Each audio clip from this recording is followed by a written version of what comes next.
ที่นี่สถานีวิทยุกระจายเสียงแห่งประเทศไทยจังหวัดเชียงใหม่คลื่น AM 1,476 กิโลเฮิรตซ์ทำการส่งกระจายเสียงจากอาคารเลขที่ 49 ถนนประชาสัมพันธ์ตำบลช้างคลานอำเภอเมืองจังหวัดเชียงใหม่ทำการส่งกระจายเสียงตั้งแต่เวลา 5 นาฬิกาไปจนถึง 24 นาฬิกาเป็นประจำทุกวันค่ะและต่อจากนี้ไป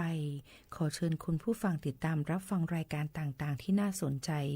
ของทางสถานีได้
วิทยุแห่งประเทศไทยให้ความรู้คู่ความสุข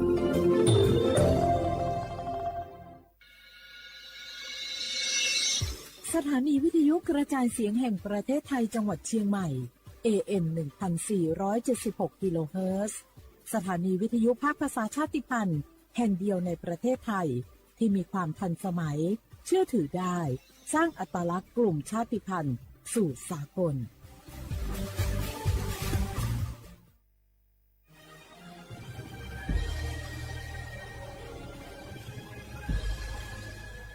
เกิดเป็นคนไทย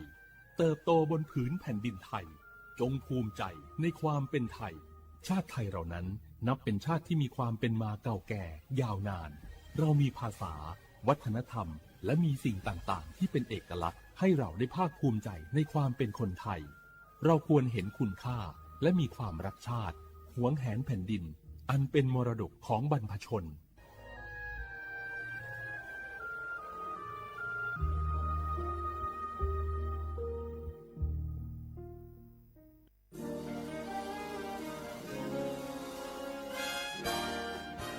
เสียงจากพระสงฆ์นิกรถวายพระพรพระบาทสมเด็จพระเจ้าอยู่หัวเนื่องในโอกาสวันเฉลิมพระชนมพรรษา 28 กรกฎาคม 2568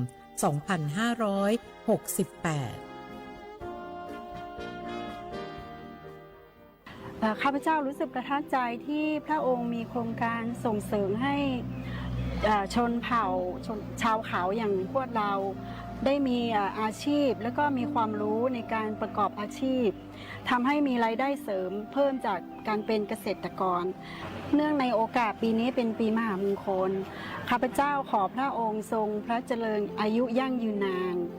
และอยู่กับประชาชนนานๆตลอดไปขอพระองค์ทรงพระเจริญยั่งยืนนานค่ะ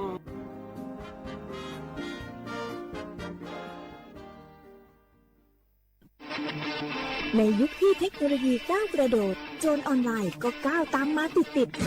สื่อออนไลน์เปรียบเสมือนแหล่งข้อมูลชั้นดีของโจรออนไลน์เราควรใช้สื่อออนไลน์ด้วยความระมัดระวังและป้องกันตัวเองจากโจรออนไลน์ด้วยคาถา3อย่า 1. อย่าโหลดแอปจากแหล่งอื่นๆที่ไม่ใช่ App Store หรือ Play Store 2. อย่าแอดไลน์คนที่ไม่รู้จักหรืออ้างเป็นเจ้าหน้าที่หรือหน่วยงานต่างๆไม่ว่าจะเป็นจากรัฐหรือเอกชนและ 3. อย่าสแกนใบหน้าหรือให้ข้อมูลส่วนตัวในแอปที่ไม่รู้จักเด็ดขาดที่สำคัญควรท่องให้ขึ้นใจว่าธนาคารจะไม่แนบลิงก์ทุกประเภทผ่าน SMS และอีเมลรวมทั้งไม่ส่งลิงก์ขอข้อมูลสำคัญผ่านช่องทางโซเชียลมีเดียยกเว้นกรณีลูกค้าร้องขอด้วยตัวเองเท่านั้นด้วยความปรารถนาดีจากสำนักงานประชาสัมพันธ์ที่ 3 กรมประชาสัมพันธ์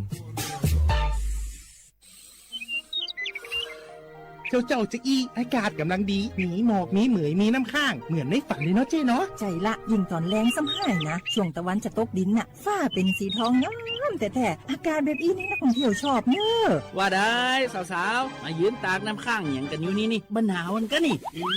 เปิ้นกำลังชมความงามธรรมชาติอยู่มาอู้ให้เสียบรรยากาศหมดไอ้แก้วว่าแต่ว่านี่จะไปไหนนี่วันนี้นี่พูดนั่นกันไงจะไปเฝ้าเฟืองหิกำที่กลางส่งคุณไงพี่ป่อบอกว่าจะปลูกหอมเลยนี่ไอ้แก้วเปิ้นกำลังชื่นชมว่าอากาศดีๆนี่จะไม่ยากคืออากาศเสียเหี่ยแล้วนี่เอาเห็นหมอแก้วเคยบอกกันโลว่าการเผาอะทำให้เกิดมลพิษฝุ่น PM 2.5 มันส่งผลกระทบต่อสุขภาพต่อสิ่งแวดล้อมและการท่องเที่ยวตอนนี้อากาศบ้านเฮากำลังดีๆอยู่ถ้ามีการเผาเศษวัสดุต่างๆอากาศก็แย่นักท่องเที่ยวก็ไม่อยากมาน่ะกะใจละจิอากาศกำลังดีๆอยู่จะมาเผาอะไรเปิ้นเหี่ยไปเลยไหนไอ้แก้วคือไอ้คำมันมาไถฮือมันเตะไอ้แก้วนี่นะโอ้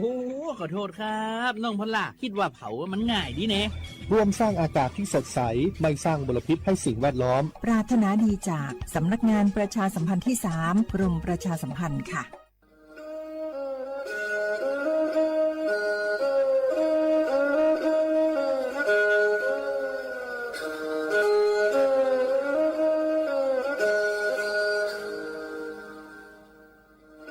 Đào núa, số tông chua sang xua, hữu tế trở thai, đào lúc sáng tranh mày.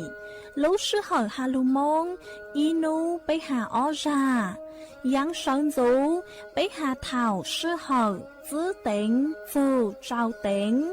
Yang trao đô, bế hà thảo sư hỏi, cậu giang tính, dù cậu dị tính. Sang tầng đậu sang AM, kế ít thanh bao bùa sang chào kHz,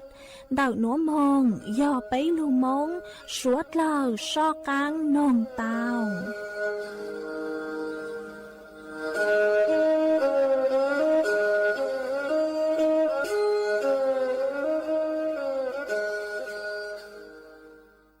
Giờ yếu mót trậu lò sọ bò sọ trò cụ trình là ngày khó mò rồi giờ tua qua mò trở lì cứ chua hài thiết son chùa tìa yếu mua mót trậu là giá cờ lợ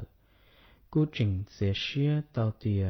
yếu sĩ kế kho tu mò đảo lì trà dạ lì yếu yuan rùa trậu yếu ý lệnh thiết sĩ lú chua ruộng đảo yếu lú chế lò tàu นุ่นสีตอนเดอสปสชเบอร์สต้องยออีเปเปศูนย์สปสชเขตเชียงใหม่ยอศูนย์จีเปอยีจีเปจีจีตัวน้อหลักถึงมวลเบอร์สต้องเจ้าจอถูกเหลือยังยออีเจ้าศูนย์เทียจอมัวมอลือเฮายออีเปอเป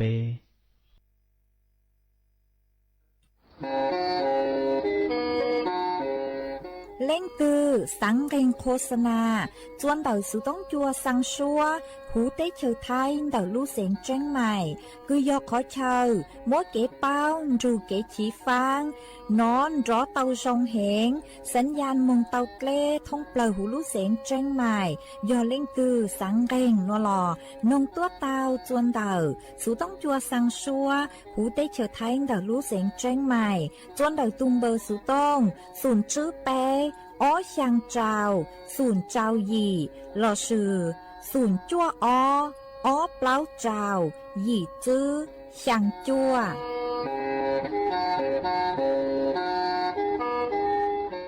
nhớ dòng ý dòng nạt sự cứ tin nên chẳng suốt lâu đợi núa cú bao nhà sỉnh hàng dòng xa trọ cán chọn đủ số tông chua halu mong đợi lúc sỉnh tranh mày tuân dư ý dòng nạt sự cứ tin nên chẳng suốt lâu quần đây núa chỉ cú yết thói ý dòng nạt sự cứ tin nên chẳng suốt lâu cứ mình gang lu sai ha gang lu nong nhớ cho hữu page Facebook mà thó của mày bánกดไลค์กดแชร์ý lên ýแชร์ปุ๊cho page สวท AMอีเซ็งเปล่าปัวอย่างเจ้ากิโลเฮิรตซ์มากูอวดช่องดาวจะไม่ชวดเลยคือไม่ปังเชิงกลางสู่ต้องจัวฮัลโหลมงเดลูเซ็งเจงใหม่อ๋อเอกูหวังฮัจยาชาฮาตาไม่ชวดเลยอยู่ลุนโดกูย่ออวพงยืดเถาปีมงจูจัวเถาเศร้ามากูยัวช่างเต่าจัวอีจงหนักจือคือตีนิ่งจังสวดเลยเต่าเป้าฮาตานัวเจกูจัวเกลุชัวจัวสวดเลยเต่าหนอเสืออ๋อเอยฮาตาเล่งtư cứ mua số chỉnh chén nua lò men đào số tông mong xuân trả mê vì do hạt ta do cú chữ nhớ chuẩn đào số tông chua lợi tê yếu chữ mua lên từ lù dài mê lấy số tông chỉ cú trang tạo lên núa chùa ý trọng nạt rồi cứ tin nên trang suốt lời tao bao ê chuan dưới núa chỉ bế mong cổng ký lò dậy ua kì tê nô kén la tê nô kén trong đồ la pe ta no pe ta ma la te no kén la te no kén la no trong đồ la pe ta no pe ta ma la pe yo la pe yo ha la chê lo lê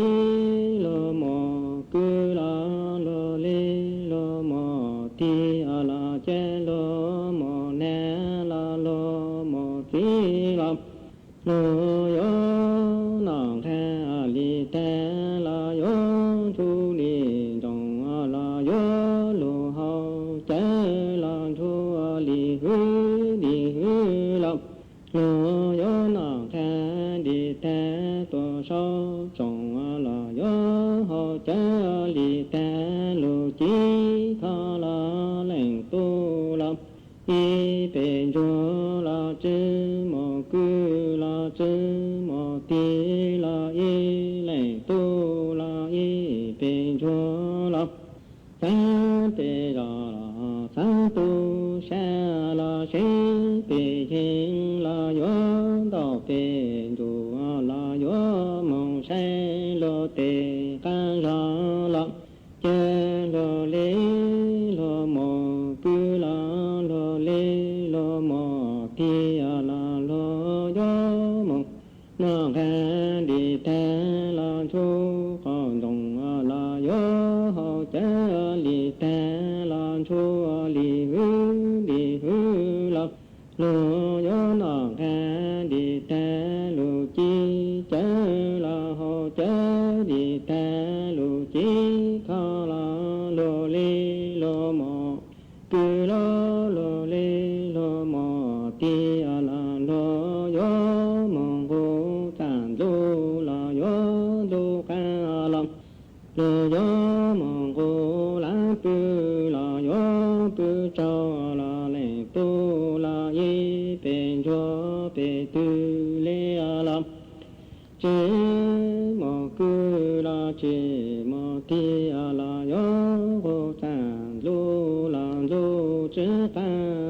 yo mong go la pu la pu chi cho la le pu pe cho pe tu le la sai pe yin la sa pe za la yo mong sai lo te ho sa la che lo mo ku lo le lo mo ti la no yo na ga di ta la yo chu ko dong la yo ho cha li ta la chu li hu di hu la no yo na ga di ta lu chi cha la ho cha li ta lu chi kha lo yo go san du li ta yo du pa la yo ho la pu cho la le tu la y pe yo la yo chư mò pu la chư mò ti la yo ô tan du la du chư tăng la yo mò go la pu chư ta la le pu y pe cho la ta pe sa la thế lu tu la yo mò dây nà ma la o lệnh cư la nà ma lu chư lu la yo mò dây ya đi xóa la o lệnh ti la ya đi xóa lu chư yo la lệnh tu la y pe cho pe tu le la sa pe ra la sa tu sa la se pe yin la yo mong du te cha ma la se pon lu la yo lu du te cha dong la se po pu la yo cha se yu se ja la pon da yi la yi da yi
วนจื้อหนัวเจกุยมวยอีรังลูเปาคือหาจูเจาเจ้าหมอคือจงจัวทุกกปูลูกจีตั้งต่อเซ็งตูจะลูถังจัวอีจงหนาจือคือตีเน่งจังสวดเหล่าเตาเปามายอฮัตตาเล่งตือลูกจีตั้งต่อเซ็งตูมาโยจุเตานอเจาเจ้าหมอเจอเล่งหนัวเอสาเล่จงจัวตัวมีญัวคือยอดจะหูลูกปลาหงอมาอย่างที่อียอดจอเจ้าหมอคือมั่วโปรตีน5ธาตุเหล็กหยวนซื้อยอดส่วนดาวจองก้าจอกไก่5จอน้องเต่ามาจอหนัวเจยวนลูกปังเสริมสร้างลูกปังลืออวดจัวทุมิญัวมั่วปังลือคือจงอ้อยอดจอไอโอดีนมาจอหนัวหยวนยอดส่วนดาวจอเจ้าหมออาหารทะเล5จอนเจคือหยวนลูเสริมไอโอดีนจอหนัวเจยวนลูกปังตีท้ายลูกปังลึกโจกว่าเนื้อจื้อผิดปกติ5ลูกขอนเจอวดจัวเนื้อนอนโลหลอดซื้อยออวดจัวเธอมีหนวดจื้อเป็นใบเป้ยอดจอเจ้าหมอคือมั่วโฟเลต5วิตามินบีมาจอเจ้าหมอหนัวหยวนซื้อยอดส่วนเดาจอชาหลอดซื้อยอจอตับ5จอเจ้าคือหัวผักใบเขียวจอหนัวเจนือมั่วเป็นสื่อคือยัวลูสร้างจอเซลล์สมองหลอดซื้อยอยัวลูปังสร้างจอปังลือจวดตัวมีหนวเปล่ายอดจอเจ้าหมอคือมั่วแคลเซียมยอดสูหูจื้อยอดส่วนเดาจอยูมี5จองกันเจคือมีมาจอหนัวยัวลูปังอวดจัวจอป๊อดช่าง5จอเกาหนาเนื้อแข็งแรงยอดส่วนเดาตึงมีหนัว5มาก็นอเปล่าอย่างเจ้าหมอหนัวเจยุว่าจัวก็ทูมีหนัวเนื้อแข็งแรงเนื้อยูโลมันเนื้อหยวนจริงๆก็เลยอ๋อเจกูจะโลถังขาจัวอีจงหนาจืกุตี้เน่งจางสวดเลอเตาเป้าเลยหนัวเอยอตาเล้งตือคือลูกจีตั้งต่อเซ็งตู้หนัวเจเมย์มงชาเจ้าเจ้าหมอหนัวเจ้าลูนอสะเลอวดซัวทูมีหนัวคือยอดจะโหลูปล้างเนื้อเตาใจเจ้าเจ้าหมอปุ้มพอมาสะเลอวดซัวทูมีหนัวแข็งแรงอ๋อเจกูจะโลถังคาจัวอีจงหนาจืกุตี้เน่งจางสวดเลอเตาเป้าเลยหนัวซื้อเอจวนจื้อหนัวเจไปจอกกลางมงกงกีหล่อใจอ้วกี้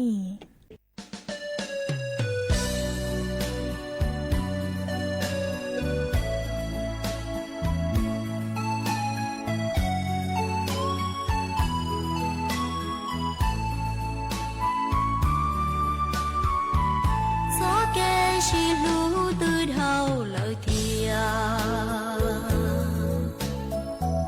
thảo còm lòng chia lòng mù lù lùa có chê cụ nhon rõ lũ của mùa cụ nia nụ qua lo có chỉ bỏ gió kê chỉ lũ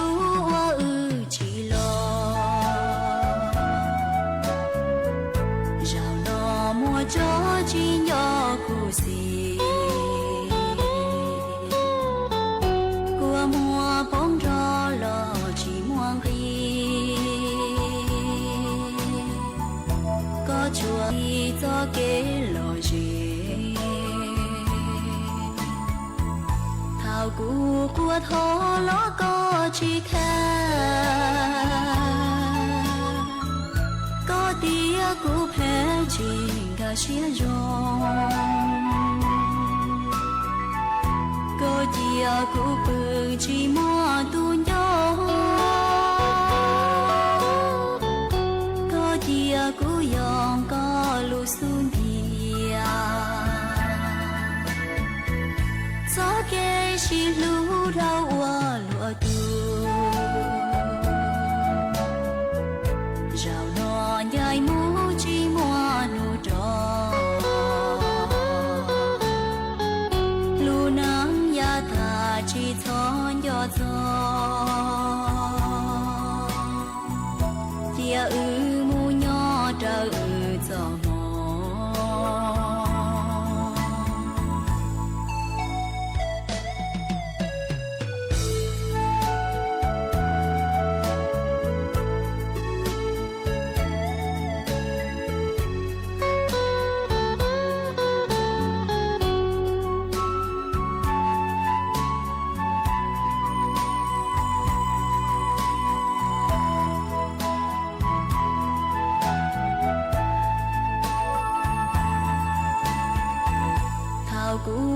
ทอล้อก็จีแค่ก็เดียกูแพ้จีก็เสียจงก็เดียกูปืนจีมัวตุนยก็เดียกูยองก็ลุสุนเดีย早给西路绕我路途，让我爱慕寂寞路途，路能呀他只从要走，也木鸟着走。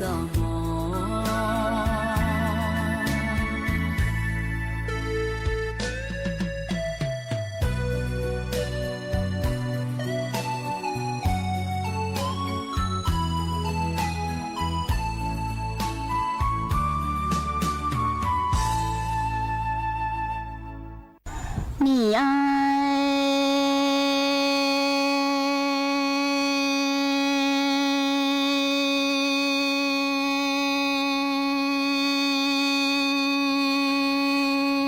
来得能了，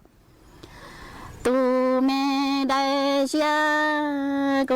你的一个一手萝卜在那一根个。知道那个他给那知道那个可以古有着，说能木着被着的中途了么个那个狗有人能。下一人有气着能把一生那做梦了么一年都得多，做一几个的扎起故乡我罗那个么扎起弄。那吉木多着了可几度有个人姑娘，在那些姐姐个地铺路了着古老我一人走，你爱。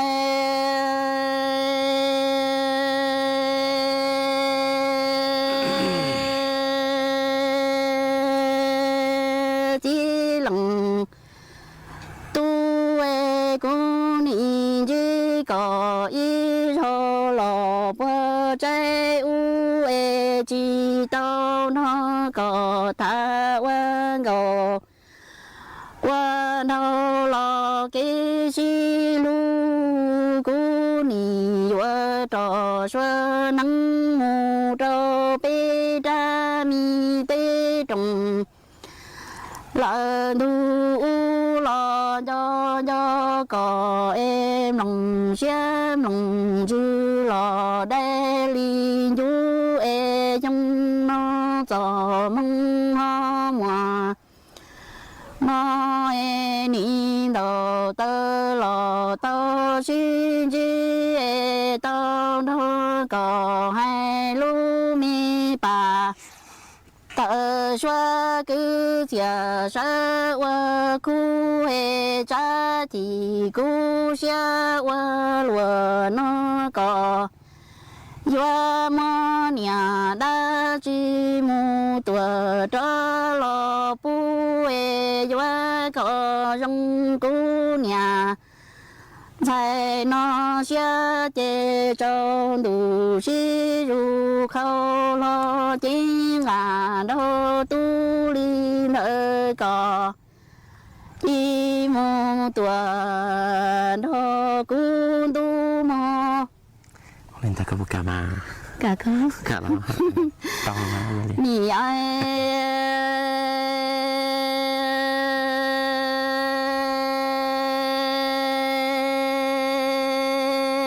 chi lăng tu cô ni po kia có e chi ngà tu rung đâu dù chia tu mi cha sung say lo ha lo plu luang chi e lu nhậu chi tao đó có tha lo qua cũng lòng xem lòng dư qua lời đã đi e cha mua còn cho chi tao qua lo để mua lo từ ly si e xa rõ tia bờ mùa y nông tư e có tia cú nó tao qua kinh đủ đại mu hai lu mi bà thơ xóa cứ xia rong ly nông dùng đi mô tua lo thao y trên chi cú cứ kinh gò kinh thao cú thơ cò qua rong bảo lùa tư lo che cú yuê trừ kinh gò sư nó chỉ qua còn đi y không đi ni ai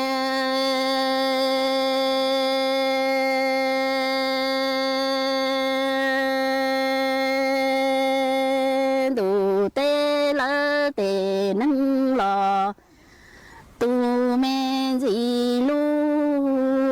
ni chi tao quan gầu tha quan hồ rong lo mong nhà lòng sai ni sa ti yu yu tia pa mùa lỡ y nông tư e đầu tơ lò tao xin chi e xua nắng mù tua lo tao xin chua e có che ni ha sa mi yang phùng như trong mơ lò tu mê cú nhà e ya mùa y nông tư tao nó có quan gò thả quan thô tua tê trụ trá qua kinh đủ đại mô ta lỡ tê nha xin già mò e ư quan gầu quan thô rong rong lo cú quan lòng xe đơ bù bao chi qua cỏ lo y kho nhà ni chi tu cha ư ni chi công tế tòa lo công thơ nhỏ e có chi tao nó cú tha tu tơ y lo chùa e cú ni chi tao nó có tha tu tơ lo đi y lo khó lo mong nhà lòng say chê mơ lòng tu ly có y cha mi tê trồng tu nó lò lu mu tua lò wo khó chờ gió e ni đò tơ xua nhắn mu tua tao xin chi cha ni ya chi nhỏ mu tua lo chia chi tao e chia có chia chi tua lo wa rau e cu chia chi tua lo wa mo e cho có bao lúa nó chê cha ư mua chua thứ lo lo si to mò Chẳng không có sao chỉ cả nó ni ai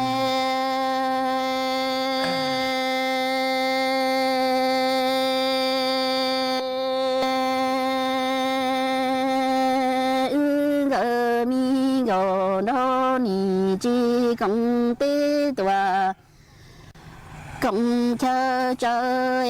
ư cái ngộ đâu chê ni chi tao mà ta tu tơ chi ngộ sư cò qua cả sơ lo cú do do cò tia cú ni mà cò ta mi tê trồng đu nó lò lu mù đâu đỡ chi tu đầu tơ lỡ tua cho xin tua cha ni ya chi nhỏ lò cha chi tao cha cú cha chi lò mu rau có cha chi lò mu mò cha mò chuan thứ tua trâu đua tay cha nọ nhà bê dia lò mu yu pla ngờ đâu chỉ trong bao lúa tư lo cả du chi ru tia trong măng nhà làm sai nó lu xe vừa trò chi cho nắng lò trái cho cá tê trong ngờ plăng ngờ đâu nó xe lúa nó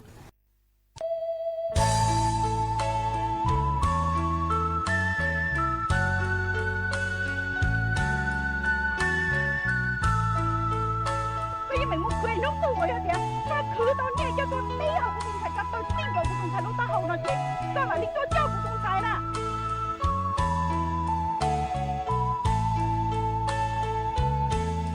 Mẹ dù lia xì luôn bao có cụ ơi tí nô tư do tia chỉ xì tao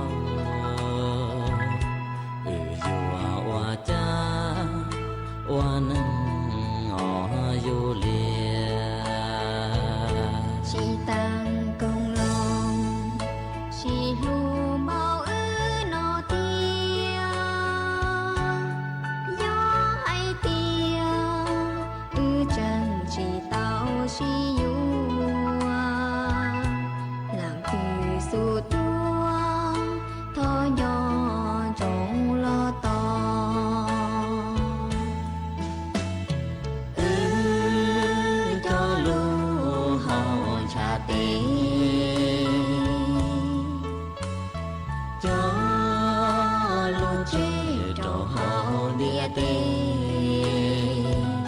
lần từ quan đê con nhỏ trong lo to thọ lu lu tê pa hoa bỏ thờ đi lang sang dạy mù trao lắng y thọ lá thọ co y tuan giòn rộng si to nông nào họ luôn tôi bắt theo đồ du lịch chắc cái thôi nông nào là hồn sát tệ giải ra hạt tệ nó tạm tệ chỉ tàu đi lên tôi mà cái này họ tôi là lò họ cọ nó họ ư ta sệt tôi nên tôi quan đây hoàn toàn trong tất cả là tàu tôi nó tất cả nên mà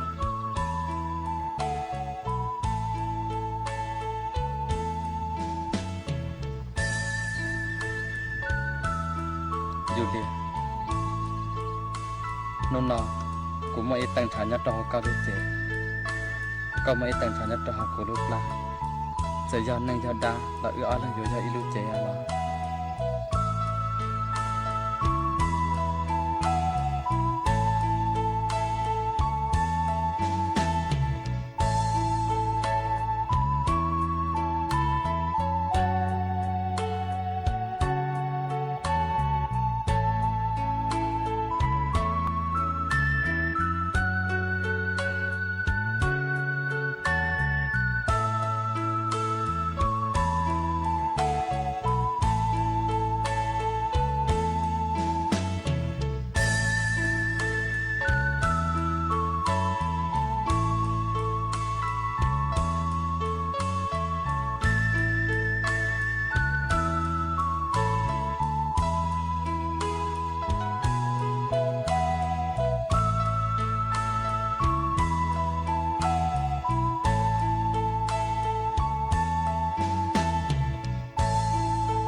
shi lu mô du lìa chỉ tam công long vì nam cu y dưới lù si no mu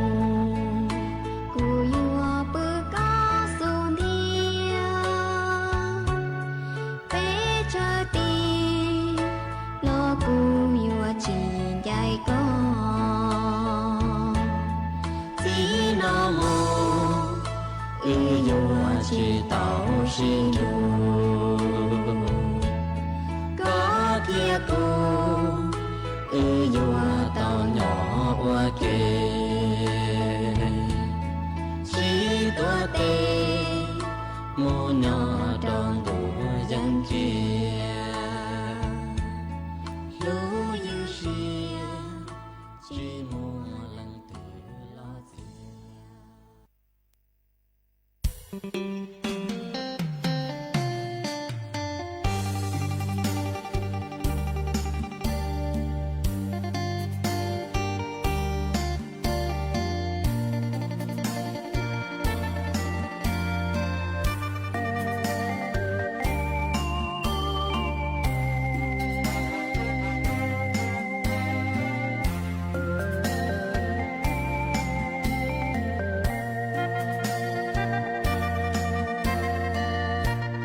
chia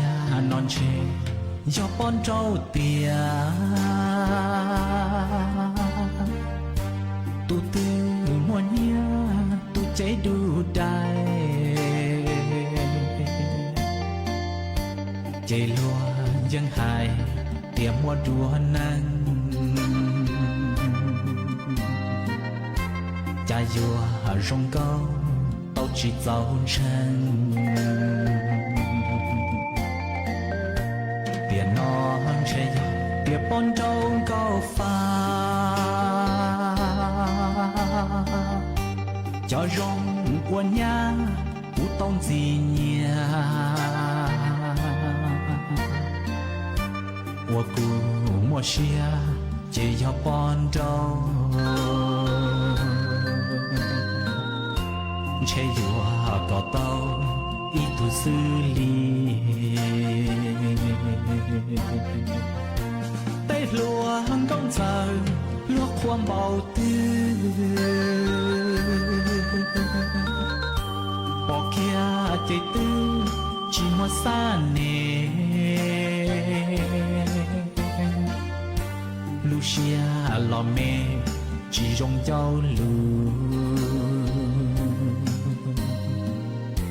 tỏ bê cho tu sa ngoài chia nó thân dù mừng o rong đua lu năng nói gió lăng tư chi tao lu đua bọn trâu chỉ nhỏ uốn nắng bọn trâu thiệp bao cho cái lu chân kia trâu dù tôi dần dây lo y tì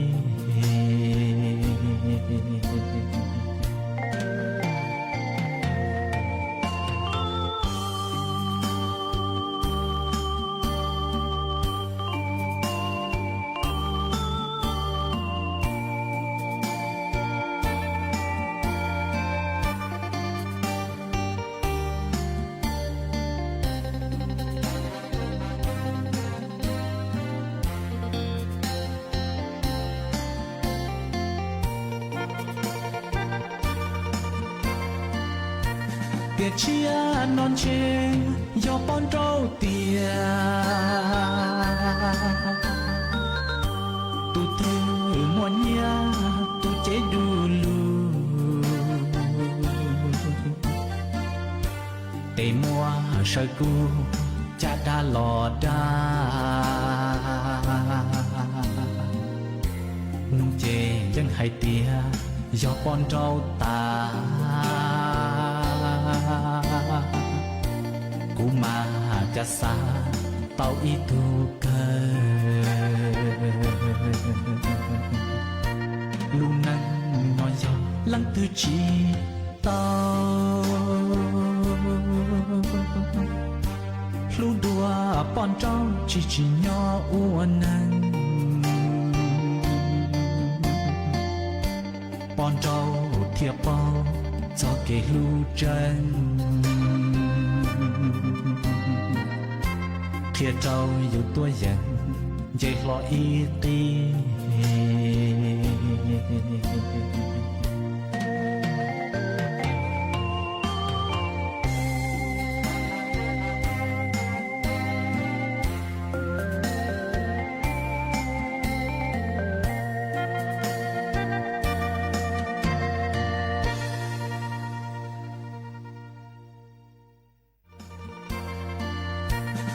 เชีย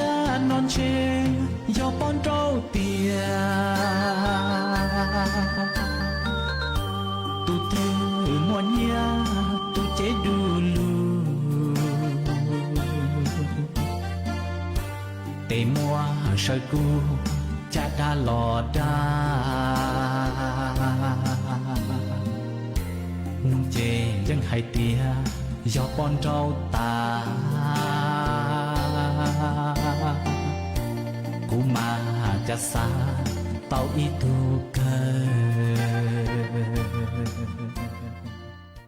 ý trọng nạt giữ cứ tin nên trang suốt lâu lúc sư hỏi cú tăng lâu chỉ cú dọn dạy ý trọng nạt giữ cứ tin nên trang suốt lâu lên nửa sư bé mảng chó cắn lô sườn rứt lùa chuẩn đợi đủ số tông chua hà lù mông đợi lúc sành tranh mài tàu chuột chuột nô ý nô bé hạ ó ra giáng sơn dấu do thảo giữ tính dù trao tính giáng trong đô do thảo cậu giang tính dù cậu dị tính nô nùa chỉ cú yến dạy mấy mong lên nó lợi xứ ý thọ chỗ của mấy chuột chúa lên chuột đồ chuẩn giữ chỗ ký nó cắn nhỏ rồng suốt lâu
Hãy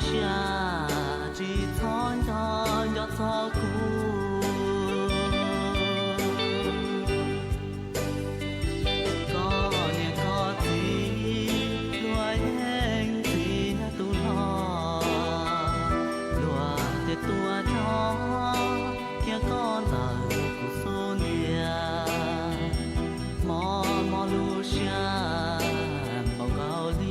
cho kênh Ghiền Mì Gõ để không bỏ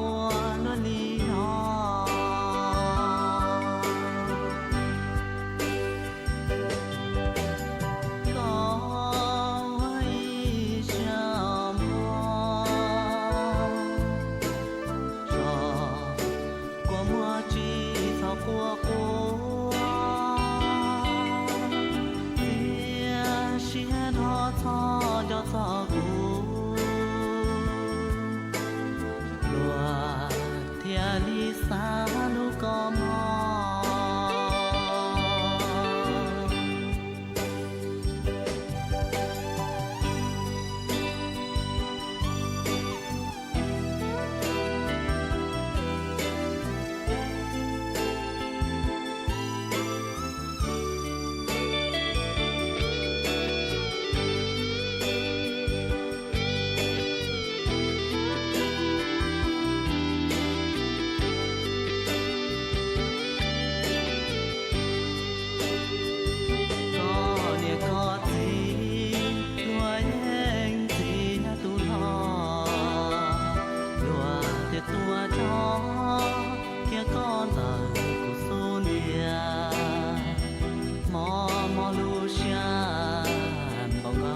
渐渐离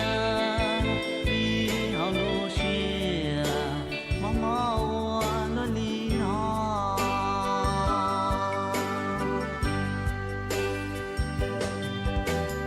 高一下嘛，茶过马鸡草过过。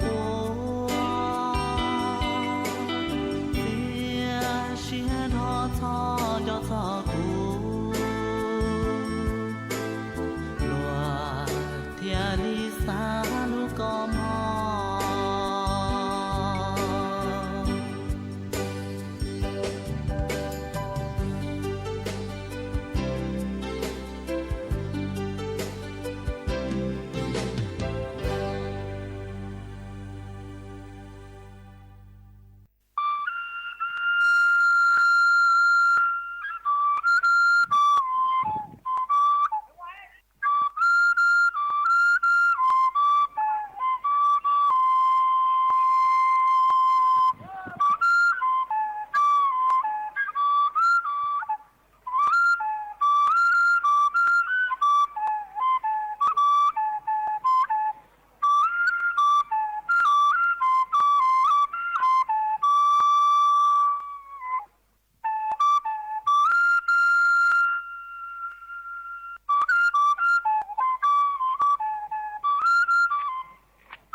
คนต่างไม่ได้เอาไป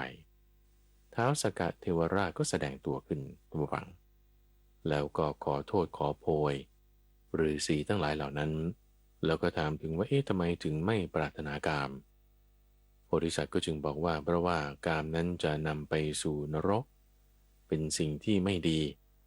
เราไม่ปรารถนากามถามท้าวสักกะต่อว่าเอาทำไมท่านถึงมา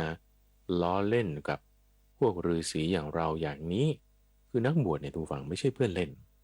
และไม่ใช่สิ่งที่เราจะไปพึงล้อเล่นได้ทำไมถึงมาทำอย่างนี้ท้าวสักกะก็จึงขอโทษคือบอกถึงความที่ว่าคนพาลเนี่ยจะมีความโกรธเป็นกำลังแต่บัณฑิตเนี่ยมีความอดทนมีขันติเป็นกำลังบัณฑิตเนี่ยจะไม่มีความโกรธเป็นกำลังเรื่องนี้นะเตือนสติเราได้อย่างดีนะทุกฝั่งนะถ้าเราโกรธขึ้นเนี่ยแสดงว่าเราไม่ได้เป็นบัณฑิตแล้วพอทำความเข้าใจกันเรียบร้อยก็ต่างคนก็ต่างไปล่ะแยกย้ายกันไปในนิทานชาดกเรื่องนี้ท่านบอกว่าพี่น้องชายทั้ง7คนก็ไล่มาเลยตั้งแต่พระพุทธเจ้าพระสารีบุตรพระมหาโมคคัลลานะพระมหากัสสปะพระอนุรุทธะพระปุณณะและพระอานนท์เป็นพี่น้องชาย7คนน้องสาวนั้นคือพระนางอุบลวรรณานางทาสีนั้นคือนางกุชุตราคนรับใช้ชายนั้นก็คือจิตตกฤบดีเทวดานั้นก็คือท่านพระสาตาคีระช้างก็คือช้างปาริระยกะลิงวานอนนั้นก็คือลิงมัทุระที่เอาน้ำผึ้งไปถวายพระพุทธเจ้าที่ป่าเรไรส่วนท้าวสักกะนั้นก็คือการุทายีอมาตย์นั่นเองนี่คือนิทานชาดกที่ชื่อว่าผู้ลักเอาเง่ามันพิสะชาดกให้เห็นถึงว่าแม้แต่ในสมัยที่ไม่ได้มีคำสอนของพระพุทธเจ้าที่จะพาพ้นทุกข์ได้คนเราเขาก็ยังปรารถนาความหลีกออกจากกามก็ประสบความสำเร็จได้นั่นเองเดี๋ยวนี้ฝากไว้ทุกฝั่ง3เรื่องนิทานชาดกให้เห็นโทษของกามว่ามันกลับกำเริบได้นะเราต้องมีความไม่ประมาทให้รักษาการประพฤติปฏิบัติของเราให้ดีอย่างน้อยยังหลุดพ้นจากโทษต่างๆอย่างมากเลยดีที่สุดนั้นก็คือไปนิพพานได้นั่นเองท่านผู้ฟังในช่วงของนิทานพรรณนานั้นจะมาพบกับท่านผู้ฟังเป็นประจำในทุกวันศุกร์ตั้งแต่เวลา 5:00 ถึง 6:00 น.ทางสถานีวิทยุกระจายเสียงแห่งประเทศไทยหรือว่าในเครือข่ายของกรมประชาสัมพันธ์ตามช่วงเวลาต่างๆรายการนี้จัดโดยมูลนิธิปัญญาภาวนาซึ่งมีข้าพเจ้าพระมหาไพบูลย์อภิปุณโญเป็นผู้ดำเนินรายการแล้วพบกันใหม่ในวันพรุ่งนี้เจริญพร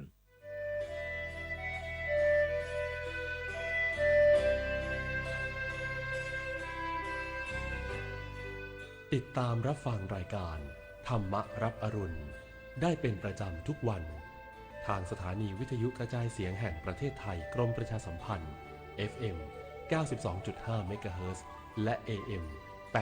891 กิโลเฮิรตซ์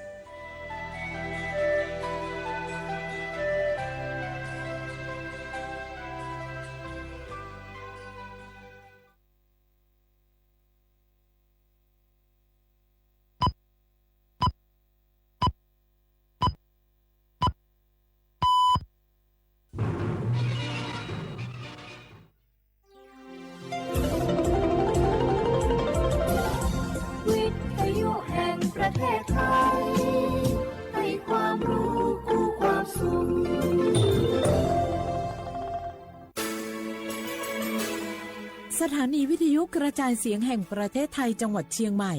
AM 1476 กิโลเฮิรตซ์สถานีวิทยุภาคภาษาชาติพันธุ์แห่งเดียวในประเทศไทยที่มีความทันสมัยเชื่อถือได้สร้างอัตลักษณ์กลุ่มชาติพันธุ์สู่สากล เอาล่ะแก้วเคยสังเกตก็ในปฏิทินไทยมีวันสำคัญเกี่ยวกับสถาบันพระมหากษัตริย์อยู่เกือบทุกเดือนเลยนะ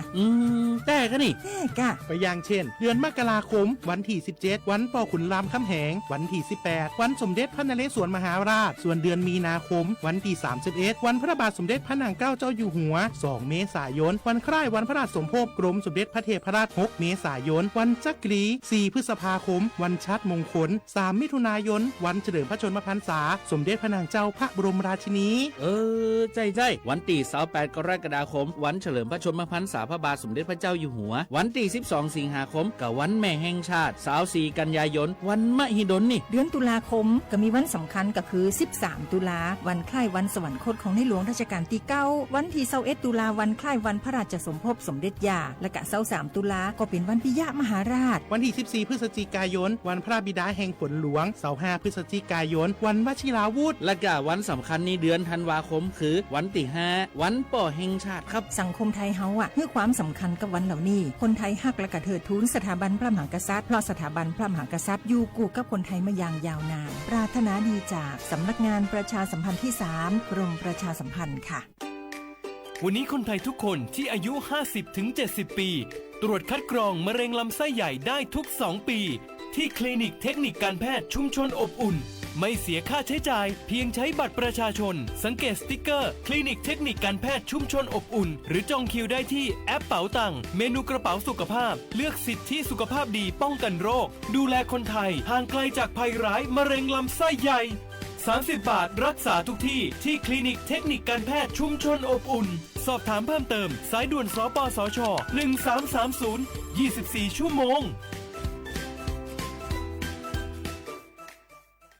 เจ็บป่วยต้องหาหมอแต่ไม่รู้ว่ามีสิทธิ์รักษาพยาบาลอะไรใช้ได้ที่ไหน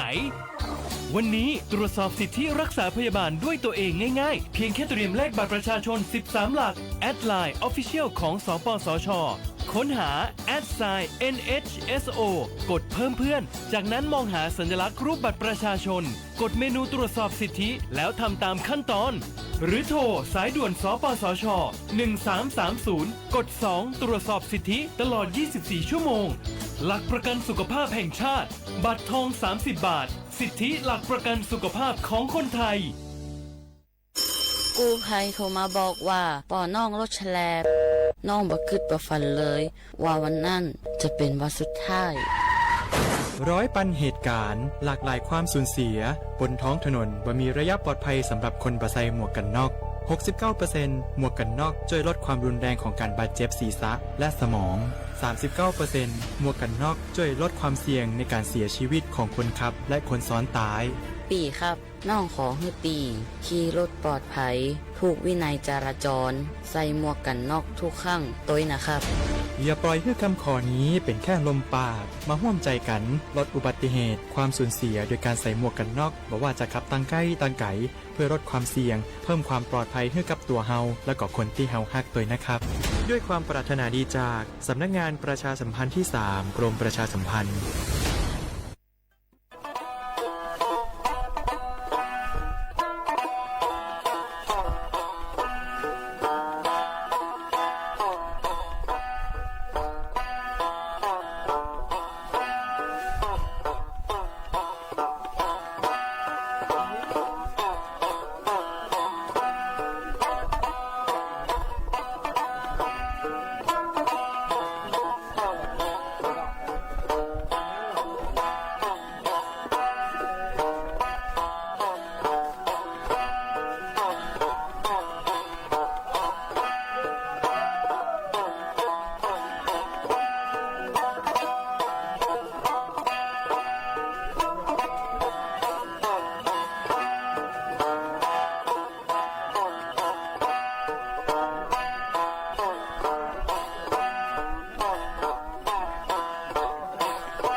ความรู้คู่ความสุข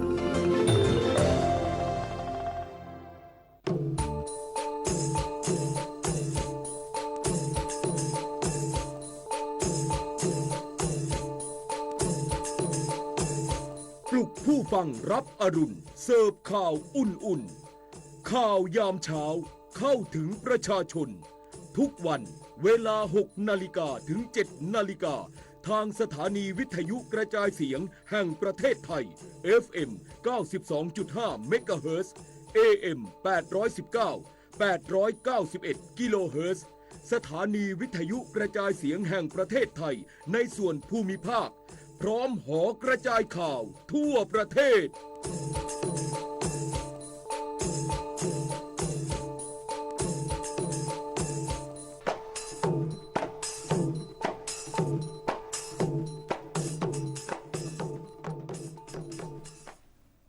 สวัสดีค่ะสวัสดีครับคุณผู้ชมคุณผู้ฟังครับต้อนรับคุณผู้ชมคุณผู้ฟังทุกท่านเลยครับเข้าสู่รายการข่าวยามเช้าครับวันนี้วันศุกร์แล้วนะครับพี่กบวันศุกร์ที่15สิงหาคมพุทธศักราช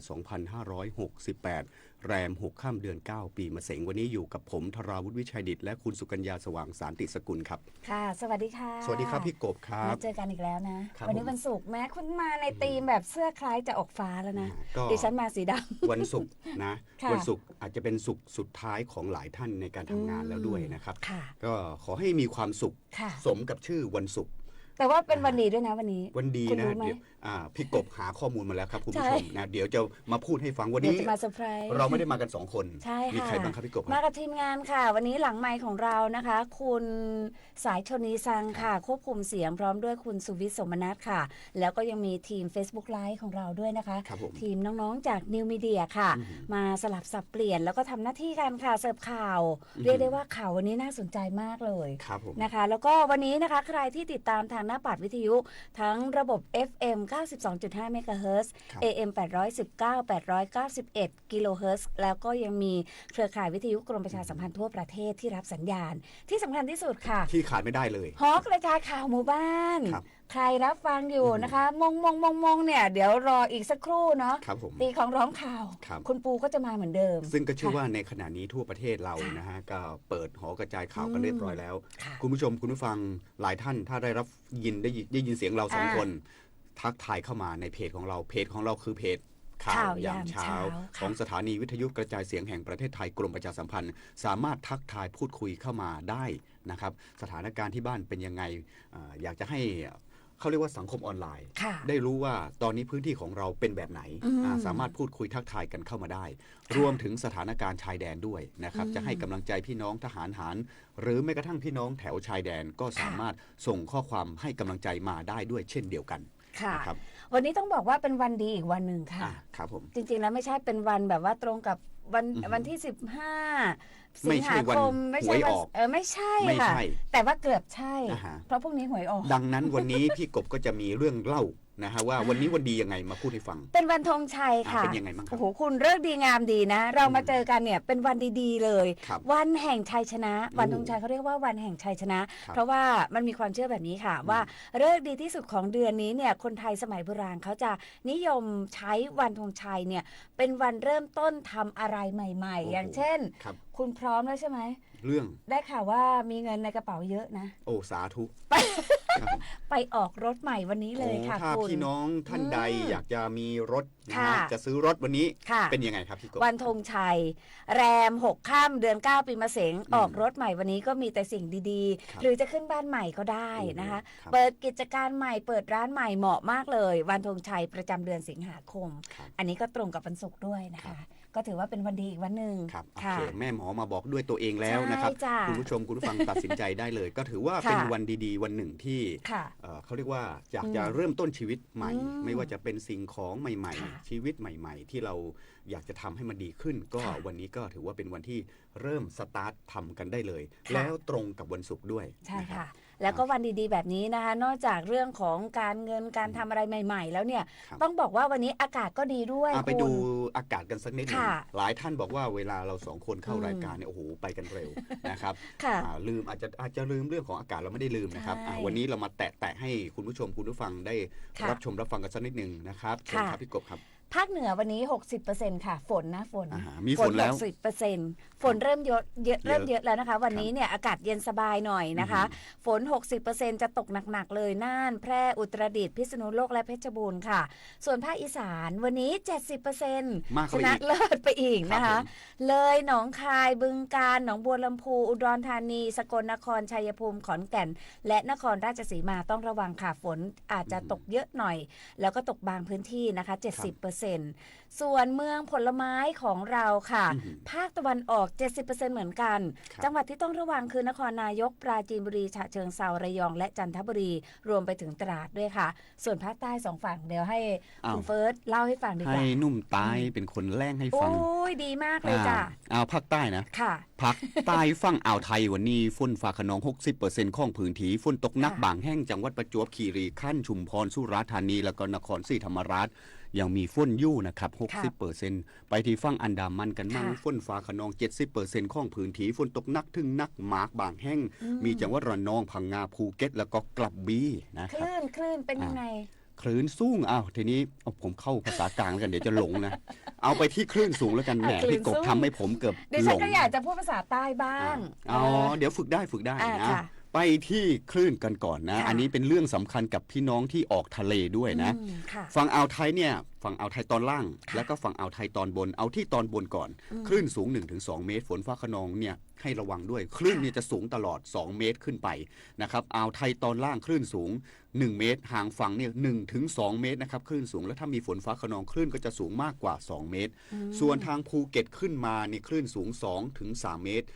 บริเวณที่มีฝนฟ้าคะนองแล้วก็จะมีคลื่นลมสูงด้วยนะครับก็มากกว่า3 เมตรส่วนจังหวัดกระบี่ลงไปนะครับคลื่นสูง2 เมตรมากกว่า2 เมตรแล้วก็ฝนฟ้าคะนองมากกว่า2 เมตรนะครับ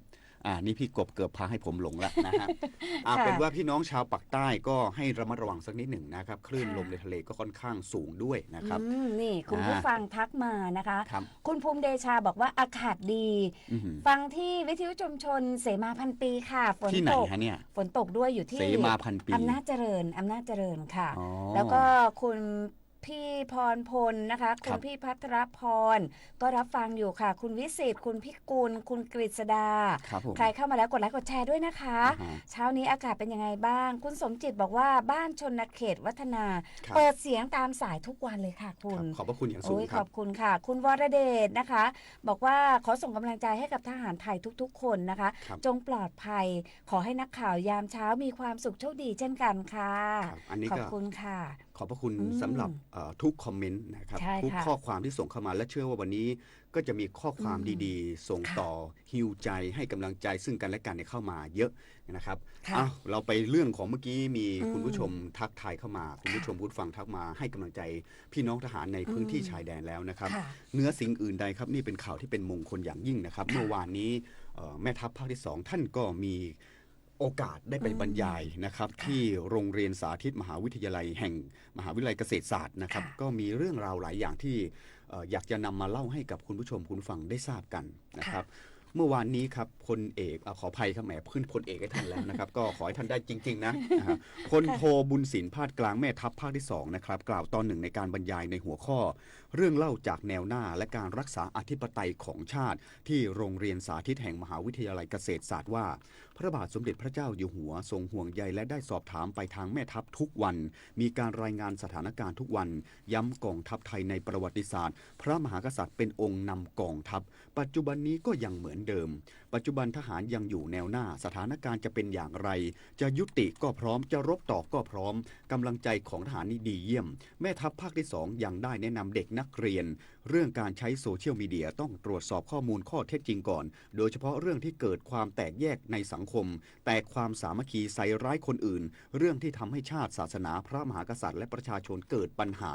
ขอให้คิดไว้ว่ามันจะจริงหรือไม่อย่าเชื่ออะไรโดยง่ายยกตัวอย่างแม่ทัพเองหากเชื่อสื่อมวลชนโอ้โหป่านนี้ก็คงรบกับกัมพูชาไปนานแล้วเพราะมีแต่คนเชียร์ให้รบและนับจากวันนี้เป็นต้นไปแม่ทัพภาคที่2อยากให้คนไทยทุกคนทุกสาขาอาชีพทุกอายุกลับมาดูพื้นธงชาติไทยที่อยู่เบื้องหน้า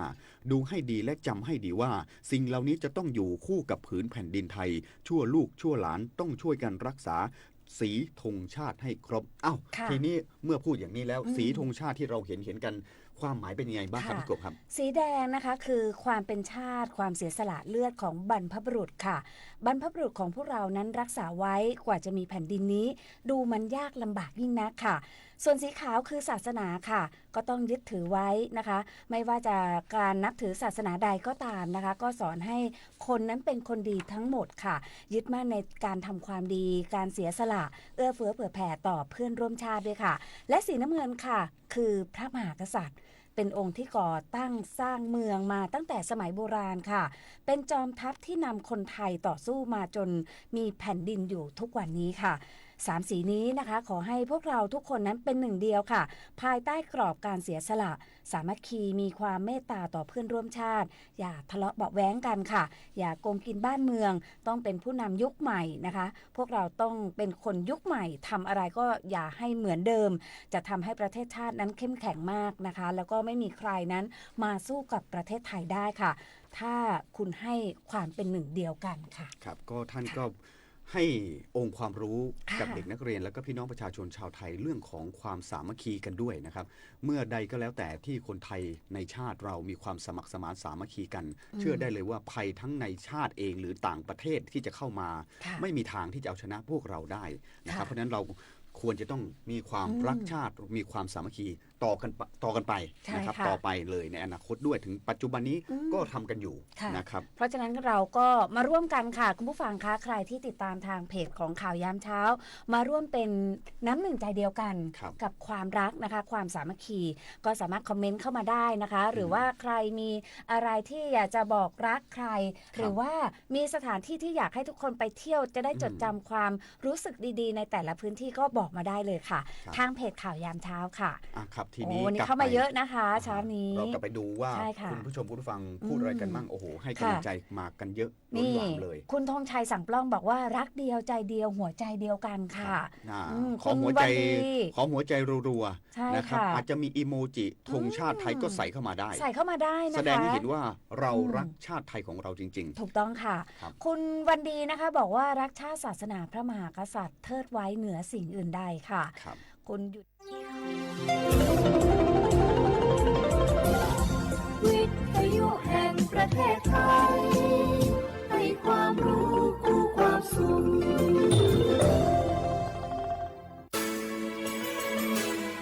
สถานีวิทยุกระจายเสียงแห่งประเทศไทยจังหวัดเชียงใหม่ AM 1476 กิโลเฮิรตซ์สถานีวิทยุภาคภาษาชาติพันธุ์แห่งเดียวในประเทศไทยที่มีความทันสมัยเชื่อถือได้สร้างอัตลักษณ์กลุ่มชาติพันธุ์สู่สากลพล่ะแก้วเคยสังเกตก็ในปฏิทินไทยมีวันสำคัญเกี่ยวกับสถาบันพระมหากษัตริย์อยู่เกือบทุกเดือนเลยนะแต่ก็นี่แต่กะก็อย่างเช่นเดือนมกราคมวันที่17วันป.ขุนรามคำแหงวันที่18วันสมเด็จพระนเรศวรมหาราชส่วนเดือนมีนาคมวันที่31วันพระบาทสมเด็จพระนางเกล้าเจ้าอยู่หัว2เมษายนวันคล้ายวันพระราชสมภพกรมสมเด็จพระเทพราช6เมษายนวันจักรี4พฤษภาคมวันชัดมงคล3มิถุนายนวันเฉลิมพระชนมพรรษาสมเด็จพระนางเจ้าพระบรมราชินีใจวันที่28กรกฎาคมวันเฉลิมพระชนมพรรษาพระบาทสมเด็จพระเจ้าอยู่หัววันที่12สิงหาคมกับวันแม่แห่งชาติ24กันยายนวันมหิดลนี่เดือนตุลาคมก็มีวันสำคัญก็คือ13ตุลาวันคล้ายวันสวรรคตของในหลวงรัชกาลที่9วันที่21ตุลาวันคล้ายวันพระราชสมภพสมเด็จย่าและก็23ตุลาก็เป็นวันปิยมหาราชวันที่14พฤศจิกายนวันพระบิดาแห่งฝนหลวง25พฤศจิกายนวันวชิราวุธและก็วันสำคัญในเดือนธันวาคมคือวันที่5วันป่อแห่งชาติครับสังคมไทยเฮาให้ความสำคัญกับวันเหล่านี้คนไทยฮักและก็เทิดทูนสถาบันพระมหากษัตริย์เพราะสถาบันพระมหากษัตริย์อยู่คู่กับคนไทยมาอย่างยาวนานปรารถนาดีจากสำนักงานประชาสัมพันธ์ที่3กรมประชาสัมพันธ์ค่ะวันนี้คนไทยทุกคนที่อายุ 50-70 ปีตรวจคัดกรองมะเร็งลำไส้ใหญ่ได้ทุก2ปีที่คลินิกเทคนิคการแพทย์ชุมชนอบอุ่นไม่เสียค่าใช้จ่ายเพียงใช้บัตรประชาชนสังเกตสติ๊กเกอร์คลินิกเทคนิคการแพทย์ชุมชนอบอุ่นหรือจองคิวได้ที่แอปเป๋าตังเมนูกระเป๋าสุขภาพเลือกสิทธิสุขภาพดีป้องกันโรคดูแลคนไทยห่างไกลจากภัยร้ายมะเร็งลำไส้ใหญ่30 บาทรักษาทุกที่ที่คลินิกเทคนิคการแพทย์ชุมชนอบอุ่น สอบถามเพิ่มเติมสายด่วนสปสช1330 24 ชั่วโมงเจ็บป่วยต้องหาหมอแต่ไม่รู้ว่ามีสิทธิ์รักษาพยาบาลอะไรใช้ได้ที่ไหนวันนี้ตรวจสอบสิทธิรักษาพยาบาลด้วยตัวเองง่ายๆเพียงแค่เตรียมเลขบัตรประชาชน13หลักแอดไลน์ Official ของสปสชค้นหา @NHSO กดเพิ่มเพื่อนจากนั้นมองหาสัญลักษณ์รูปบัตรประชาชนกดเมนูตรวจสอบสิทธิแล้วทำตามขั้นตอนหรือโทรสายด่วนสปสช1330กด2ตรวจสอบสิทธิตลอด24ชั่วโมงหลักประกันสุขภาพแห่งชาติบัตรทอง30 บาทสิทธิหลักประกันสุขภาพของคนไทยกู้ภัยโทรมาบอกว่าป่อน้องรถแฉลบน้องบ่คิดบ่ฝันเลยว่าวันนั้นจะเป็นวันสุดท้ายร้อยปันเหตุการณ์หลากหลายความสูญเสียบนท้องถนนว่ามีระยะปลอดภัยสำหรับคนบ่ใส่หมวกกันน็อก 69% หมวกกันน็อกช่วยลดความรุนแรงของการบาดเจ็บศีรษะและสมอง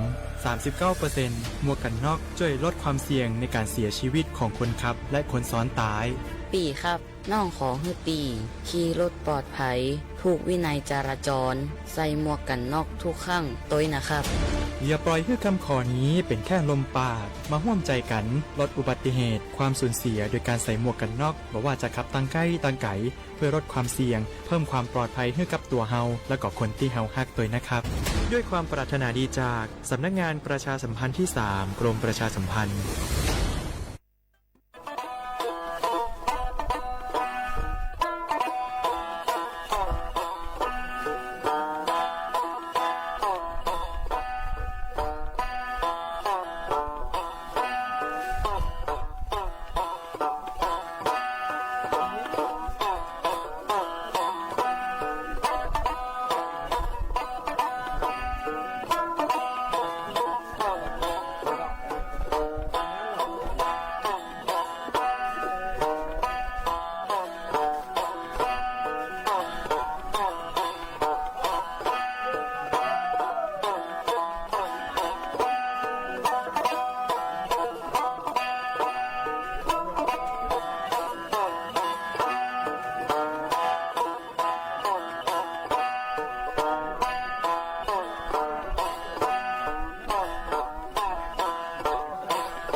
เสียขวาบุลาขวา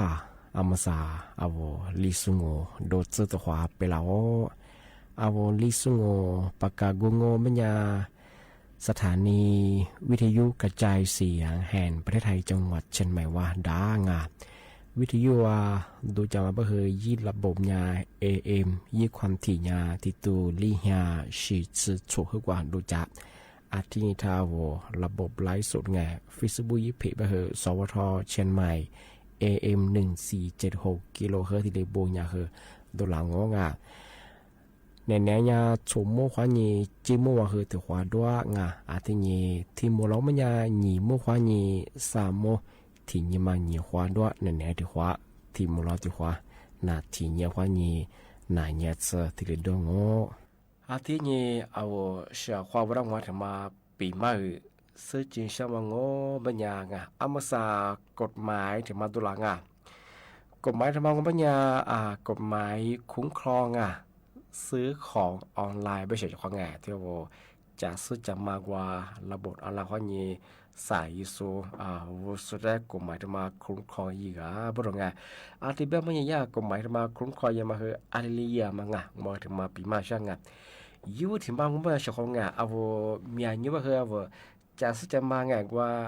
ระบบออนไลน์ข้อนี้สั่งซื้อยังมางมีจั่วอาทิตย์กูละคือโดนหลอกยิสูกูไม่ชาชีเวลาควาจะสู้ก็จะสู้ขึ้นเนี่ยจะซื้อถึงมาสารบังแต่ละบังจะซื้อมาชื่อโหงยากกว่าโฆษณายังมาดีเจเวลาสู้ฟังมาดีเจสารมาดีเจว่ามาดีเจที่ตัวเองที่เป็นคนยังคืออามือสาสู้กฎหมายทำไงคุ้มครองที่ว่ายูสุดที่คุ้มครองอยู่บ้างที่เป็นคนยังเจ้าของมาจะซื้อจะมาระบบเอาละเพราะเนี่ยสาระโง่เป็นยังไงที่นี่กว่าเก็บเงินปลายทางเก็บเงินปลายทางเป็นยังไงคือจะซื้อเป็นไรนี่พวกเบื่อมั้งที่เป็นยังจะซื้อผ้าเป็นเราโง่เป็นยังเฉพาะนุ่มแบบพิจารณาวิดีโอเดือดร่างนุ่มวันนุ่มสุดแพ้หรอกมาละคือวิดีโอถึงมันเดือดเจ๊งนุ่มวันนุ่มพิจารณามายี่หลักฐานเฉยๆปีขวานุ่มพิจารณาเป็นยังจะซื้อมานุ่มตั้งว่ายาโฆษณายามาเข้ามาชื่อของที่นี่นู้ที่จะวันนั้นมาที่จะกล้านู้ที่จะสารมาที่จะกล้ามาชื่อดอกมานู้ฟุบมาเบิ่มมาชื่อไปจากงานว่ายาจะซื้อสุดละงานยาที่ของสุดละจะซื้อฝึกสุดละมังว่าไปไทยเบื่อมานู้ฟุบมาเกิดมาชื่อไปจากงานปีขวาจะซื้อมาชื่อเป็นยังไงเอาสารมาเข้ามางานกันว่าจะฟุบมาเกิดมาชื่อบางงานจากงานมาทุกจะงานอาจจะบางมันจากงานเจ้าของงานว่าเก็บเงินปลายทางพยางโง่เป็นยังไงมาคือจะซื้อเพียจังเพียเงี้ยคือกับตัวนี้ยังจะซื้อมันว่าผู้บริเกณฑ์จะซื้อมันว่าผู้บริเกณฑ์ช่องมาคืออันนี้ก็อะไรยังคือที่เชื่อมตัวช่องว่าคือยากว่าเก็บเงินปลายไทยสุดว่าคือจะซื้อแต่ละว่าคือจะซื้อวันละไม่ยังไงผู้บริเกณฑ์ว่าสิ่งไงที่จะว่าถอดเพียยังไงเพียว่าจะซื้อมันง่ายว่าที่จะแบร์ว่าที่จะกล้างว่าคือสุดท้ายว่าผู้บริเกณฑ์มาวันเราช่องอาทิตย์บ้าคืองานที่มาคือยารัฐบาลคือกฎหมายถึงมาดูหลังอาทิตย์บ้าเจ้าของมาเก็บเงินไปไทยสุบัญญาจะซื้อภาวะเรื่องโง่เป็นยังเพียงนี้ตื่นช่องพามังว่าผู้บัตรถักเกิดช่องมายากฎหมายถึงมาทีเลยแล้วลอยยังอาทิตย์บ้าคือซื้อห้าสายนี้กับผู้ยามายาทีเลยยูตัวยาเป็นยังเคยใช้ทำทีไปเฉียงงานวันที่3 ตุลาปีก็คืออายุคนยังคือหนีตัวหนีจิลิคุกับผู้จำนวนง่ายมาคือว่าชาวบ้านทำมาที่ปีมากเลยสุดยอดง่ายอาทิตย์ปัญญามาสั่งมากกว่าแต่ความน่าชาวบ้านทำมากกว่านักการยังคือสุภาพตัวจุดละขวาง天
这次努力我冇买单，别的梦与你别顾不到，可路线路的河，是这辈子我接受，是那不苦啊。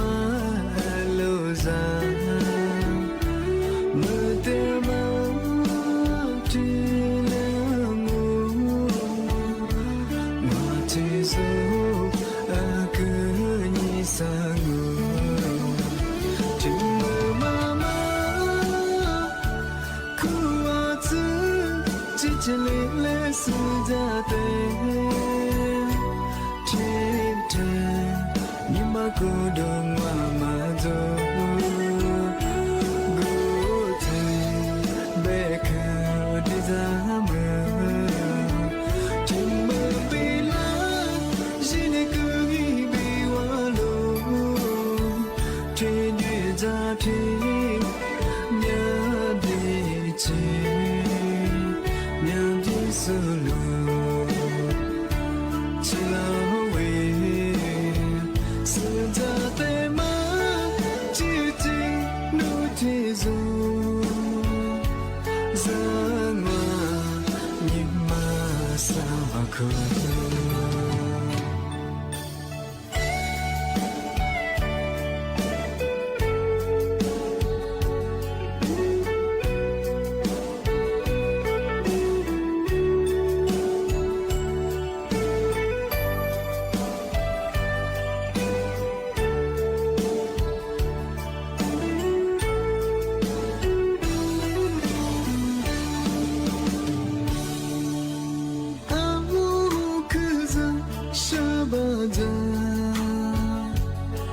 这次努力我冇马达，别的梦与你别顾不到，可路线路的河，是这辈子我接受，是那不苦啊。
Kanye no mabe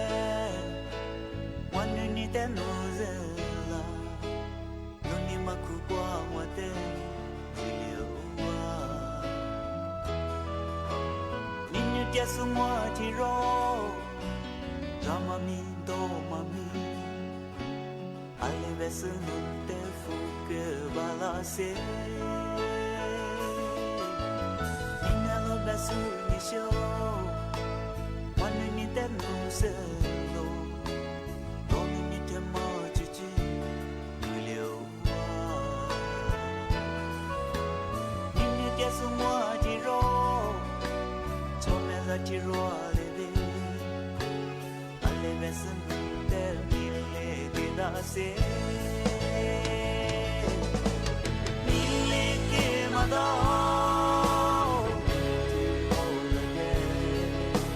Mile ke mada Mati rola le Mile ke mada Nune ni nelo Kole mani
Zati ronga mi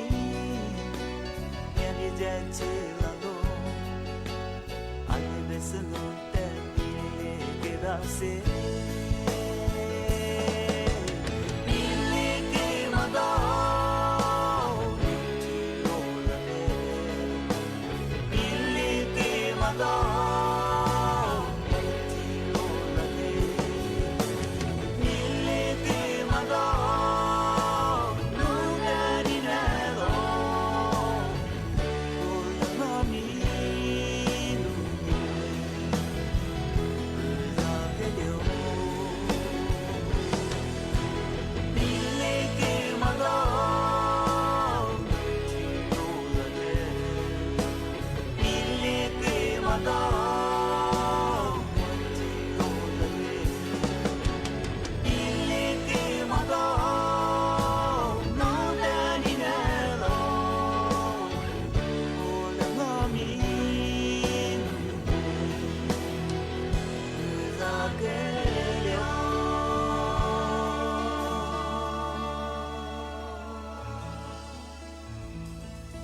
小伙伴，对嘛我本年是个大么看哎，那次那米白和白大，一些年都有都白和白大哎，俺那次票和票我，我那初的嘛的个小伙伴我那初嘛和可咋可多哎，对嘛呢初几个嘛打来就都个嘛那次和票哎白哎，俺这嘛呢阿里兄白嘛呢茶叶小伙伴。茶叶的嘛呢白我小伙伴嘛是呀，那位的茶，那位斋的呀，马位的来。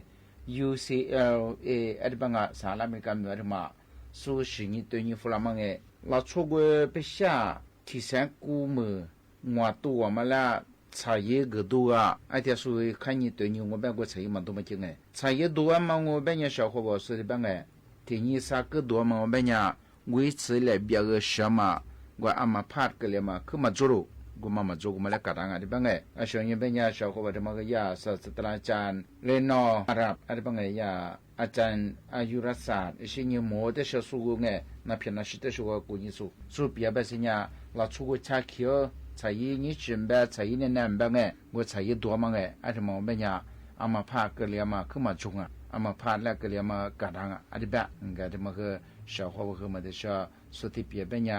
งานมังงะแบบมันยา ส่วนใหญ่มาซึ่งก็คือสุดที่เปียเนี่ยอาลามังมังมาซึ่งก็คือสิ่งนี้ใช้แบบมันเนี่ยมาซาอาวุละชุบแบบมันเนี่ยมาคือตัวที่แบบมันเนี่ยใช้อะไรแถวคือตัวละชุกุมามันเนี่ยอาเชเป็นเนี่ยมาผ่านมากลิมันเนี่ยละเบดาชาวเขาอาเชเป็นเนี่ยใช้ดูส่วนเป็นเนี่ยที่ก็มา吃一吃ที่ก็มา中这这一时在和嘛治疗不多这呢ละชุอามาเพิ่มมากลิใช่เปียงชาวเขา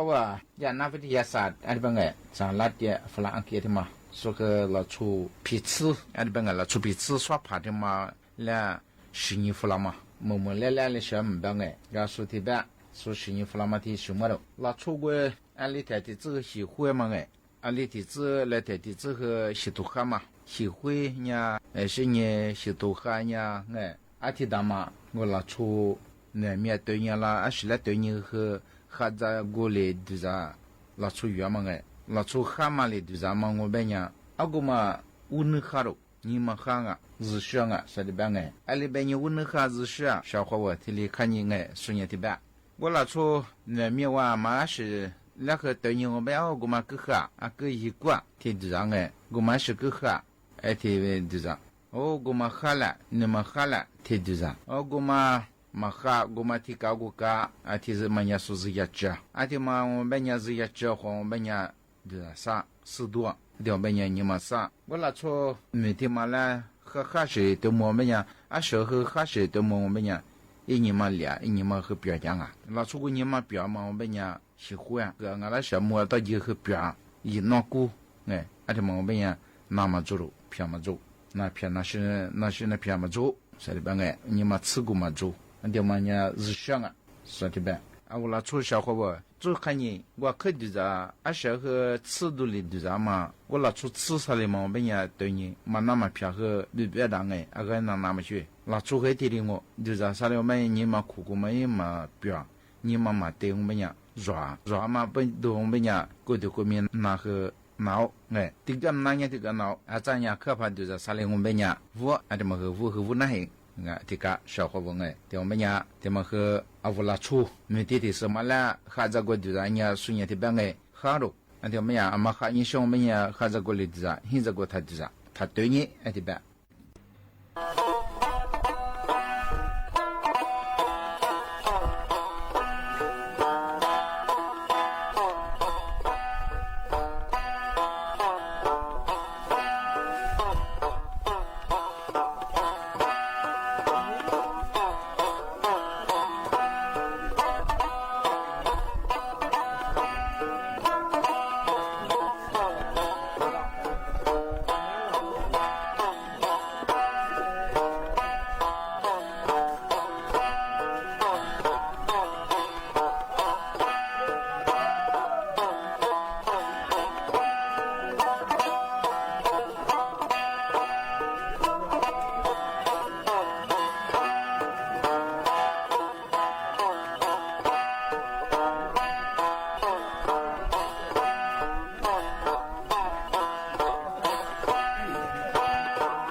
ที่นี่สถานีวิทยุกระจายเสียงแห่งประเทศไทยต่อไปเสนอข่าวซึ่งมีหัวข้อข่าวดังนี้การพิจารณาร่างพระราชบัญญัติงบประมาณรายจ่ายประจำปีงบประมาณ 2569 วาระ 2 ที่ประชุมให้ความเห็นชอบไปแล้ว 23 มาตรา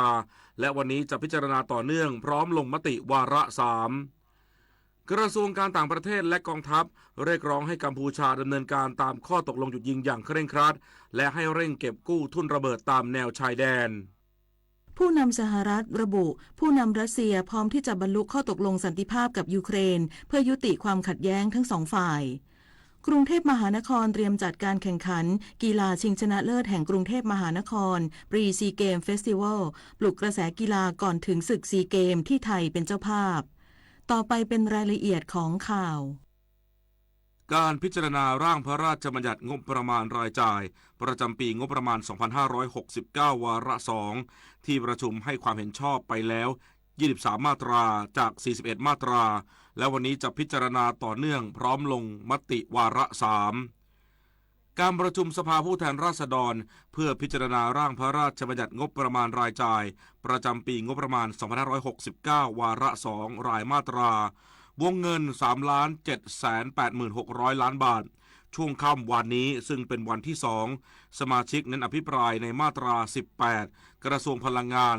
ตั้งข้อสังเกตถึงการจัดทำแผนพัฒนากำลังผลิตไฟฟ้าของประเทศหรือ PDP และหลายโครงการมีความซ้ำซ้อนโดยนายจุลพันธ์อมรมิวัฒน์รัฐมนตรีช่วยว่าการกระทรวงการคลังในฐานะรองประธานกรรมาธิการวิสามัญพิจารณาร่างพระราชบัญญัติงบประมาณรายจ่ายประจำปีงบประมาณ 2569 ชี้แจงว่า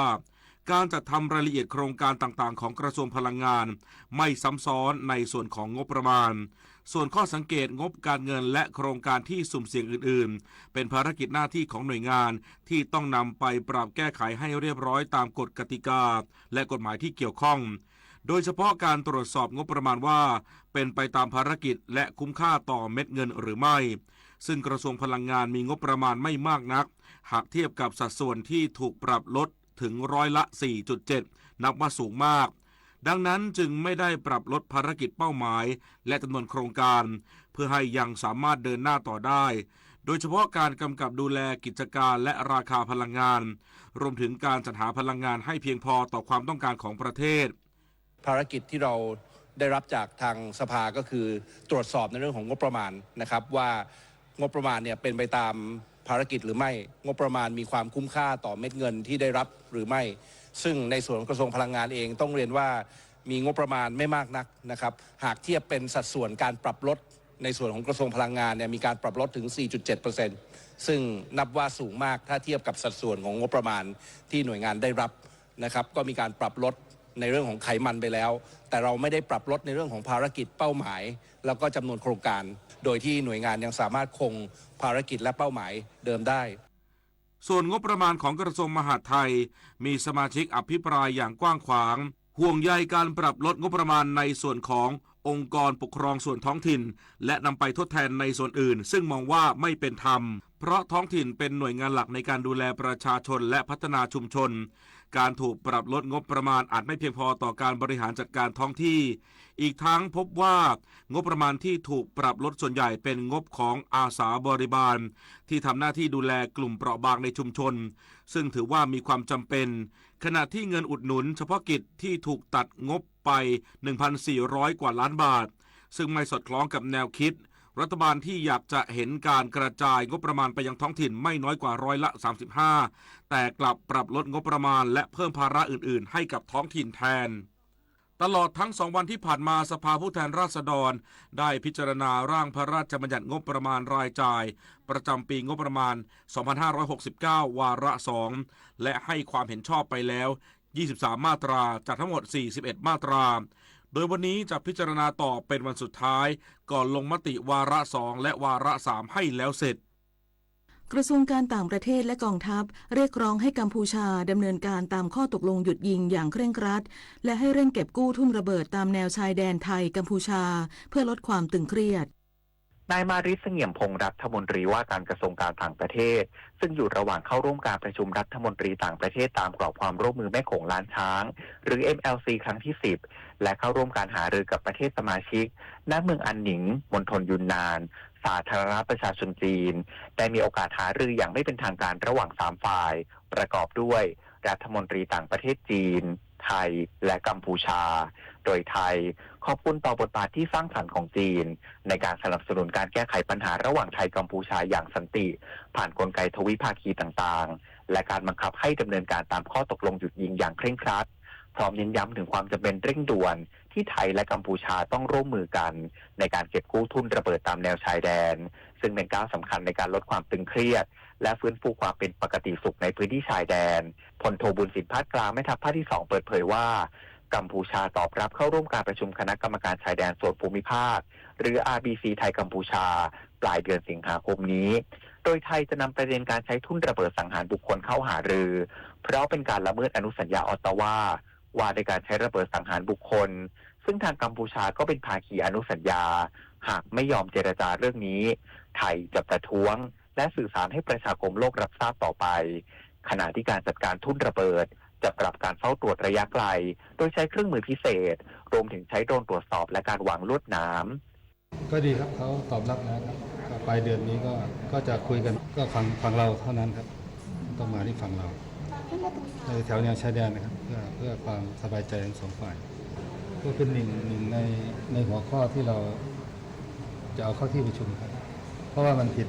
ดเงื่อนไขในอนุสัญญาออตตาวาที่ว่าด้วยการใช้ทุนระเบิดสังหารบุคคลซึ่งเขาก็เป็นสมาชิกด้วยตัวนี้ถ้าเขาไม่ยอมรับเราก็จะประท้วงแล้วก็สื่อสารไปทางสากลให้เขาได้รับทราบด้วยพลตรีวินไทยสุวารีโฆษกกองทัพบกกล่าวว่าฝ่ายไทยขอเรียกร้องกลับไปยังกัมพูชาให้ปฏิบัติตามข้อตกลงหยุดยิงอย่างเคร่งครัดโดยเฉพาะหยุดการใช้อาวุธทุ่นระเบิดสังหารบุคคลต่อฝ่ายไทยและปฏิบัติตามแนวทางทั้ง13ข้อให้ครบถ้วนรวมทั้งยึดมั่นในหลักการของกฎหมายระหว่างประเทศอย่างเคร่งครัดเพราะตลอดเวลาที่ผ่านมาพบว่าฝ่ายกัมพูชาได้มีการละเมิดมาโดยตลอดรวมถึงหยุดการเพิ่มเติมกำลังทหารบริเวณแนวชายแดนขณะที่วันพรุ่งนี้กระทรวงการต่างประเทศเตรียมนำคณะทูตลงพื้นที่จังหวัดอุบลราชธานีและศรีสะเกษรับฟังการบรรยายสรุปการทำงานของเจ้าหน้าที่ในการเก็บกู้ทุนระเบิดและเพื่อให้กัมพูชายุติพฤติกรรมลอบวางทุนระเบิดสังหารบุคคลซึ่งเป็นการกระทำที่ขัดต่อกฎหมายระหว่างประเทศอนุสัญญาออตตาวาจริยธรรมและหลักมนุษยธรรมขั้นพื้นฐานอย่างร้ายแรงในส่วนของกองทัพไทยเตรียมนำคณะผู้สังเกตการทางทหารชั่วคราวลงพื้นที่ระหว่างวันที่ 18 ถึง 20 สิงหาคมนี้ปริญญวิทย์เปี่ยมสมบูรณ์รายงานกระทรวงแรงงานเร่งแก้ปัญหาการขาดแคลนแรงงานจากสถานการณ์ไทยกัมพูชาด้วยการจัดหาแรงงานชาติอื่นเข้ามาทดแทนแรงงานกัมพูชาที่กลับประเทศ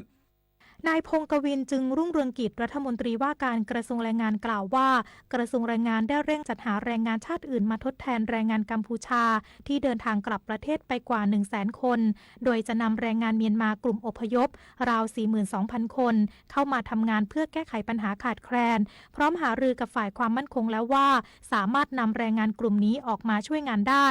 นอกจากนี้อยู่ระหว่างการจัดทำ MOU กับประเทศศรีลังกาเพื่อนำแรงงานศรีลังกาเข้ามาทำงานประมาณ 10,000 คนภายใน 1-2 เดือนและสามารถขยายเพิ่มได้อีกถึง 30,000 คน